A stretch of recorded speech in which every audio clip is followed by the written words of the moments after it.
Welcome to the Mahadeva बड़ी classes. आज हम देखेंगे रिप्रोडक्शन इन ऑर्गेनिज्म 12 का चैप्टर नंबर फर्स्ट का सेक्सुअल रिप्रोडक्शन का लेक्चर नंबर 3 है ना। हमने सेक्सुअल रिप्रोडक्शन के चार पैराग्राफ 3 पैराग्राफ हमने पढ़ा चुके हैं, ठीक है, हमने पढ़ा दिए हैं। अब हम देखेंगे अगला पैराग्राफ। चलिए फटाफट हम स्टार्ट करते हैं लेट ना करते हुए, ठीक है। यहाँ आपको मिलेगा एनसीईआरटी का line by line with their explanation. अब बोल रहा है can you list the change seen in human being that are indicative of reproductive maturity. क्या आपने ह्यूमन बीइंग में चेंज देखे हैं, है ना। ह्यूमन बीइंग में चेंज देखा है। क्या चेंज कि रिप्रोडक्टिव मैच्योरिटी कब आते हैं, कैसे आते हैं, क्या उसका इंडिकेशन होता है, ठीक। एमंग एनिमल, है ना, एनिमल में for example birds, do they lay eggs all through the years। बोल रहे एनिमल में, है ना, एग्जाम्पल के रूप में हम बर्ड्स को ले रहे हैं, ठीक है। कहा कि जो बर्ड्स है वो मैमेलिया माता, इसलिए थोड़ा सा बोल दिया है एनिमल, है ना। फॉर एग्जाम्पल में बर्ड्स ले लिया है कि वो जो बर्ड्स है पूरे ईयर्स क्या कर सकते हैं, अंडा देते हैं, है ना। या इट इज सिनोनिम फिनोमेना। बोल रहा है कि एग्जाम्पल में बर्ड्स को देखते हुए क्या यह पूरे सीजन अंडा देते हैं, है ना, या ये सीजनली अंडा देते हैं, है ना। What about other animal like frog and lizard, है ना। बोल रहा है कि फ्रॉग और लिजार्ड के बारे में क्या आपका ख्याल है, क्या वो सीजनली देते हैं या फिर ईयर थ्रू आउट ईयर देते हैं, ठीक है। You will notice that birds live in nature, lay young only in seasonally। बोल रहा है कि आप नोटिस किए होंगे, ठीक है, हम भी नोटिस किए हैं, है ना, कि जब बरसात का सीजन आता है ना तो जो नेचर में पक्षी रह रहा है, ठीक है, नेचर मतलब क्या, खुले में पक्षी रह रहा है, पेड़ पौधे पर पक्षी रह रहा है ना। जनरली वो एक सीजन में ही अंडा देता है, ठीक है, और पूरे सीजन अंडा नहीं देता। However, birds in कैपेटिविटी, है ना, as in poultry farm can be made to lay egg through the year. बोल रहा है कि जो नेचर में रह रहा है पक्षी, है ना, वो तो जनरली सीजनली अंडा देता ही है, लेकिन जो बर्ड, है ना, पोल्ट्री फार्म में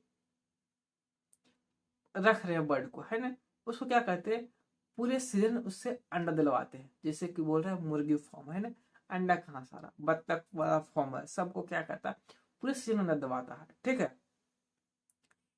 इन this case laying egg is not relatable to the reproduction but is a commercial explanation for human welfare, है ना।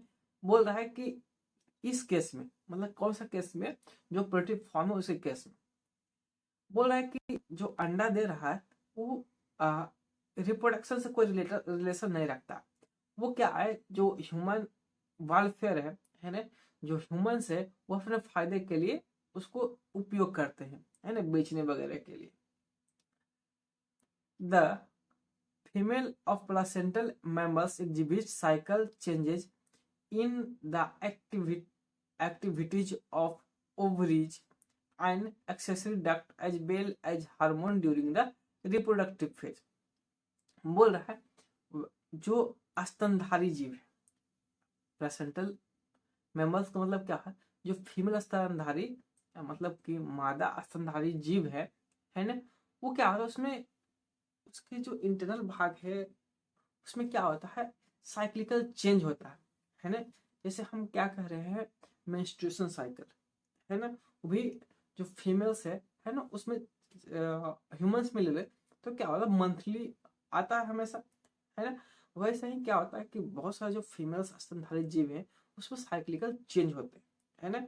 हाँ, या फिर ओवरी में चेंज हो रहा हो, है ना, या फिर उसका एक्सेसरी डक्ट में चेंज हो रहा हो, या फिर हार्मोनल चेंज हो रहा है ना, किस फेज में, रिप्रोडक्टिव फेज में। In non primates animal like cow, sheep, rat, deer, dog, tiger, etc. Such cyclical change during reproduction called oestrus cycle, है ना। भेड़, इन प्राइमेट्स जैसे मंकी आ गया, एप्स आ गया, ह्यूमंस आ गया, it is called menstruation cycle, है ना। कहने का मतलब है नॉन प्राइमेट्स वैसा जीव है ना जो कि बोलता है ना कि चार पैर वाले, है ना, वैसा जीव में क्या होता है, जो चेंजेज आता है ना, साइक्लिकल चेंजेज आता है ड्यूरिंग रिप्रोडक्शन के कारण, रिप्रोडक्शन में, है ना, उसको कहते हैं ओस्ट्रस साइकिल, जिसमें आ जाएगा काऊ आ जाएगा, सीप आ जाएगा, है ना, भेड़ से कह रहे, चूहा, डियर वगैरह, इसमें क्या आ जाएगा, उसमें जो मंथली चेंज होते हैं, जिसको हम लोग जो कह रहे हैं ह्यूमंस में पीरियड्स कहते हैं, है ना, उसको इंग्लिश में मेंस्ट्रुएशन साइकिल कहते हैं, है ना। जो वही जो जानवर है नॉन प्राइमेट्स में, उसी का नाम क्या रहता है हम, ओस्ट्रस साइकिल।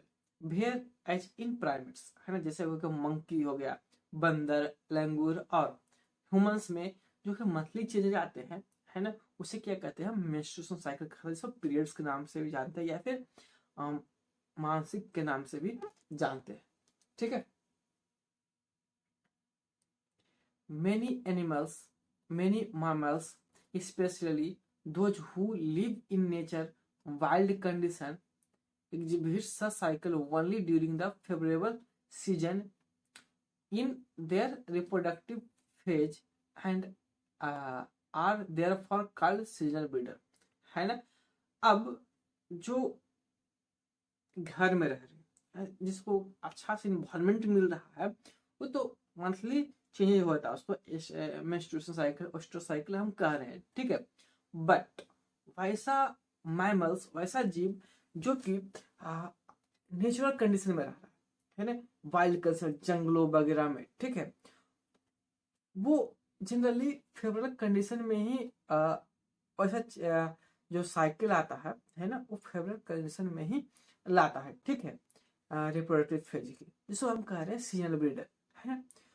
कुछ कुछ जीव होते हैं जो कि एक खास सीजन में ब्रीडिंग करते हैं, सेक्स परफॉर्म करते हैं, ठीक है।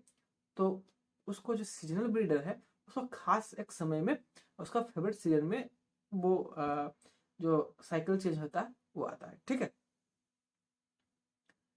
Many other mammals and reproductively active through their reproductive phase and hence called continuous breeder, है ना। अभी हम पढ़े एक वैसा मैमल्स है जो कि कोई खास सीजन में ही ब्रीड करता है, बट कुछ कुछ ऐसा मैमल्स भी है ना, जो कि पूरे साल ब्रीड कर सकता है ना, कंटिन्यूअसली ब्रीड कर सकता है। that we all old grow old if living enough is something that we recognize। बोल रहा है कि हम लोग, है ना, that we all grow old, हम लोग भी एक समय के बाद बूढ़ा हो जाएंगे, ठीक है। हम लोग जब इनफ जिंदगी जी लेंगे तो क्या हो जाएंगे, बूढ़ा हो जाएंगे, है ना, जो हम लोग रिकॉग्नाइज करते हैं, ठीक है। But what is meant by growing old, है ना, हम बूढ़ा हो रहे हैं, उसका मतलब क्या हम समझे कि हम कैसे, हम समझे कि हम बूढ़ा हो रहे हैं, है ना, बूढ़ा का मतलब हम क्या समझे। द एंड ऑफ रिप्रोडक्टिव, है ना, इसका मतलब क्या समझे कि जो रिप्रोडक्शन है हमें वो खत्म हो रहा है, रिप्रोडक्टिव फेज क्या हो रहा है, खत्म हो रहा है ना, can be considered as one of the parameter of senescent and old age, है ना। क्या बोल रहा है कि ओल्ड एज होने का मतलब हम ये भी समझ सकते हैं कि हमारे रिप्रोडक्टिव जो पैरामीटर है वो खत्म हो रहा है ना, हम रिप्रोडक्शन नहीं कर सकते, ठीक है। They are concomitant changes in body like slowing of metabolism, है ना, during this last phase of life span, old age ultimately lead to death, है ना। बोल रहा है कि एक समय के बाद क्या हो रहा है, हमारा जो मेटाबॉलिज्म है हमारा बॉडी का वो स्लो हो रहा है, वजन क्रिया कमजोर हो जाएगा, है ना। हम चल नहीं पा रहे हैं, है ना, कुछ नहीं कर पाएंगे, है ना, सांस वगैरह भी धीरे लेंगे, है ना। During last phase of our life span, है ना, हम जिंदगी के लास्ट समय में क्या करेंगे, हमारा पूरा बॉडी स्लो धक्का धक्का पड़ जाएगा। रिप्रोडक्शन करने के बाद तो अलग है ना। और फिर लास्ट में क्या हो जाएंगे, हम टेम हो जाएंगे, मर जाएंगे, है ना। बट हम अपने आप को कंटिन्यू रखने के लिए हाँ अपना संतानों को धरती पर छोड़ के जाएंगे, ठीक है। In both plant and animals hormone are responsible for transition between three phases. interaction between hormone and certain environmental factors regulate the reproductive process and associated behavior expression of organism। बोल रहा है दोनों में, किसमें, प्लांट्स में भी और animals में भी, मतलब पौधे में भी और जानवरों में भी, ठीक है। हार्मोन बहुत ज्यादा रिस्पॉन्सिबल होता है, क्या चीज के रिस्पॉन्सिबल होता है, एक फेज से दूसरे फेज ले जाने के लिए। जैसे कि वेजिटेटिव फेज से हम जाएंगे मैच्योरेशन फेज में, मॉइस्चराइजेशन फेज से जाएंगे ओल्ड फेज में, रिप्रोडक्टिव फेज में, रिप्रोडक्टिव फेज से ओल्ड फेज में। कौन इसको लेके जा रहा है, कौन इसके लिए ज्यादा जिम्मेदार है, तो क्या है, हार्मोन है। ट्रांजिशन मतलब क्या, एक जगह से दूसरी जगह जाना, ठीक है, एक फेज से दूसरे फेज में जाना। यहाँ थ्री फेज के नाम लिया है ना, vegetative, reproductive phase, maturation phase, ठीक है, ये सब। Interaction between hormone and certain environment factor regulate the reproductive process, है ना। अब हम बोल क्या रहा है कि हार्मोन और जो इन्वायरमेंट फैक्टर है वो क्या कर रहा है, रिप्रोडक्टिव प्रोसेस को रेगुलेट करने का काम कर रहा है ना। ज्यादा गर्मी पड़ गया, हार्मोन बढ़ गया, है ना, तो क्या होगा, लगेगा कि अब हमको रिप्रोडक्शन करना है ना, and associated behaviour express their. अब इवेंट ऑफ सेक्सुअल रिप्रोडक्शन, है ना, सेक्सुअल रिप्रोडक्शन कैसे होता है, क्या क्या इवेंट होता है, उसके बारे में जानेंगे।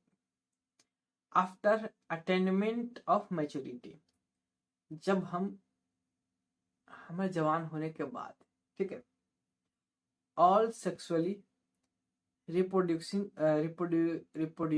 organism exhibit event and process that are remarkable fundamental similarity, है ना।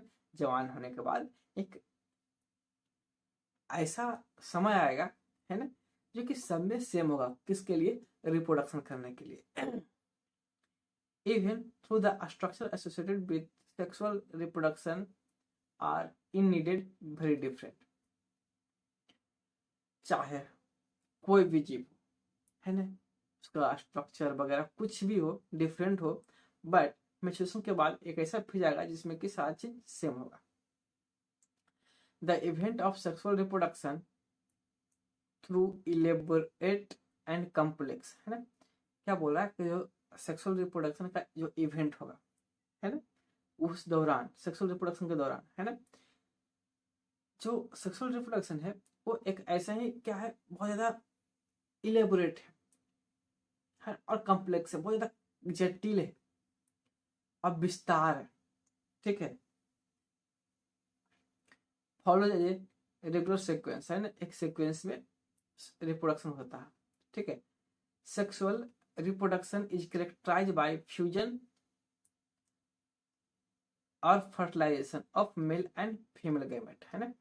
सेक्सुअल रिप्रोडक्शन कैसे बोलेंगे कि सेक्सुअल रिप्रोडक्शन कर रहा है, सेक्सुअल रिप्रोडक्शन में क्या होगा, फर्टिलाइजेशन होगा। फर्टिलाइजेशन मतलब क्या होगा, fusion of male and female gamete होगा, ठीक है।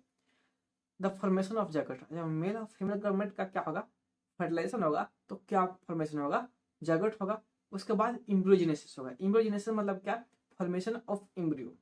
एम्ब्रियो, फॉर्मेशन ऑफ एम्ब्रियो मतलब क्या, वो बेबी डेवलपमेंट कर रहा, ठीक है। For convenience, this sequence event may be grouped into three distinct stages similarly, है ना। बोल रहा है कि जो इस सेक्सुअल रिप्रोडक्शन का इवेंट है ना, इसको तीन भाग में बांटा गया है, 3 स्टेज में बांटा गया है। पहला प्री फर्टिलाइजेशन, दूसरा फर्टिलाइजेशन और तीसरा पोस्ट फर्टिलाइजेशन, है ना। प्री फर्टिलाइजेशन जो पहले होगा, फिर फर्टिलाइजेशन जब मेल और फीमेल गैमेट का फ्यूजन होगा, पोस्ट फर्टिलाइजेशन जब मेल और फीमेल गैमेट का फ्यूजन हो गया और एम्ब्रियो बन गया उसके बाद, ठीक है। ये है जब गैमेट बन रहा है, प्री फर्टिलाइजेशन, ठीक है। अब हम देखेंगे 1 बाय 1 प्री फर्टिलाइजेशन, फर्टिलाइजेशन और पोस्ट फर्टिलाइजेशन, ठीक है। अब हम सबसे पहले देखेंगे प्री फर्टिलाइजेशन। तो प्री फर्टिलाइजेशन देखने के लिए वेट कीजिए अगला लेक्चर, ठीक है। इसको हम पढ़ा देंगे तो ये लेक्चर बहुत ज़्यादा क्या हो जाएगा, लंबा हो जाएगा, ठीक है। तो सही ढंग से, मजेदार ढंग से पढ़िए, है ना, और सब्सक्राइब कर दीजिए। अगर वीडियो अच्छा लगा तो कृपया लाइक करें, सब्सक्राइब करें और दोस्तों के साथ शेयर करें।